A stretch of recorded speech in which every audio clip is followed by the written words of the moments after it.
Welcome now, Eli Lilly's CEO, Dave Ricks, coming to us from his headquarters in Indianapolis. So welcome, Dave. I suspect this is a good day for you to want to be on television to talk about your results. Well, it was a very strong quarter again for the company.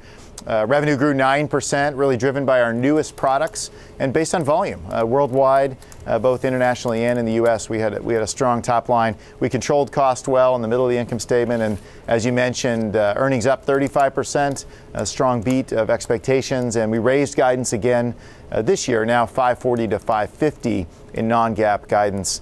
So we're pleased with the performance, and yet we know we can accelerate even further toward our goal, which is to really end this decade with a compound annual growth rate of 5% growth on the top line, and really powering through what are some patent expirations with new product performance. So you took us there, Dave. So tell us about what's coming up. I mean, what about the pipeline? What are you expecting? What's going to take you to that goal?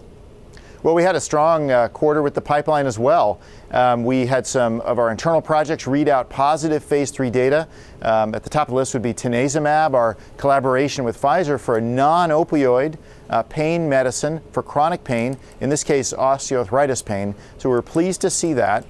We had a positive study as well for another pain medicine, which is being reviewed for migraine, called galcanezumab. This time we studied it in a much more severe headache condition called cluster headache, episodic cluster, and that was successful. And finally, one of our new sellers, Taltz, read out a positive study again for a condition called ankylosing spondylitis, which is a spinal arthritis, which is lifelong and debilitating. So those are some positive results. We also made an important acquisition in oncology of Armo Biosciences, adding this pegylated IL-10 to a phase 3 portfolio and phase 2.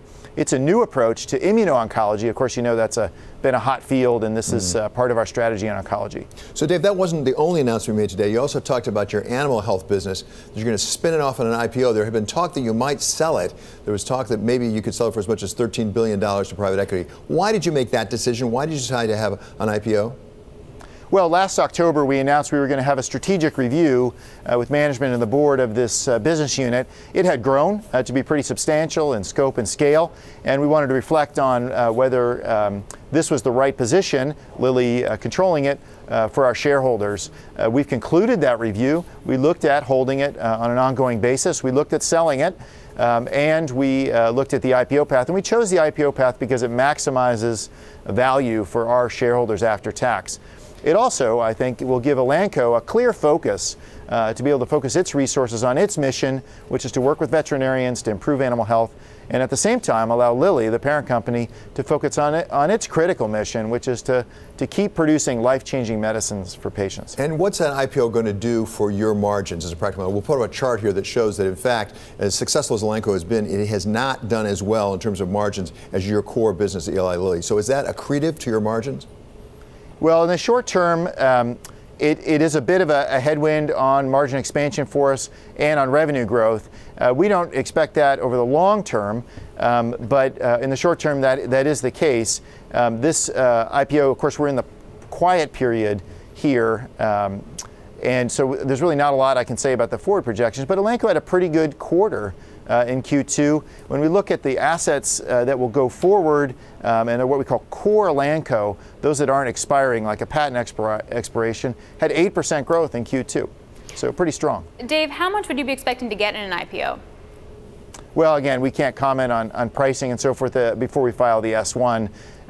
But we've looked at all the options. We think this is really the best one for our shareholders, and hopefully that'll bear out as we go through the process. I hope to issue and have the 20% or a little less than 20% portion of our ownership IPO this fall, and then probably next year to separate the rest of the company.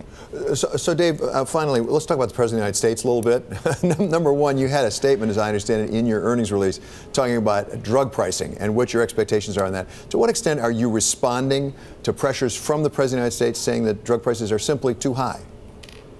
Well, I think policymakers and patients want us to do something about patient costs, for out-of-pocket costs for medicines, and we agree something should be done. Of course, the administration has rolled out a sweeping potential set of reforms in this blueprint. Some we like, some we don't.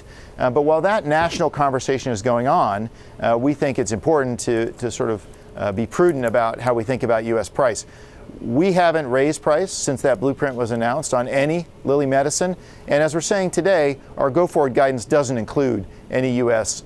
Price increases for the balance of this year while that conversation occurs. When those changes are implemented, whatever they are, we'll take a look at things. But that's how we think about this problem. So, Dave, it's not just drug prices, but also trade that has really been on the national agenda. The president has put it there. And actually, just a short time ago, President Trump tweeted this. He said, tariffs are the greatest. Either a country which has treated the United States unfairly on trade negotiates a fair deal, or it gets hit with tariffs.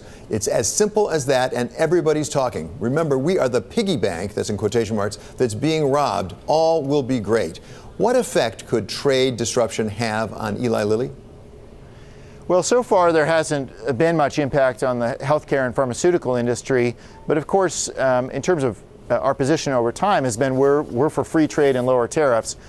That said, there are differences between market access, regulatory standards, localization requirements, and certainly pricing between the U.S. and foreign markets. So there are problems in trade in our industry, and if the administration can work to reduce those problems, that would be a good thing. Using this tactic, typically we haven't been for that. But I have to say there are some markets we're seeing movement. Actually, China for pharmaceuticals is making pretty sweeping reforms right now that are positive for us. On the other hand, there's other markets that are problems, like Canada, parts of Europe, et cetera.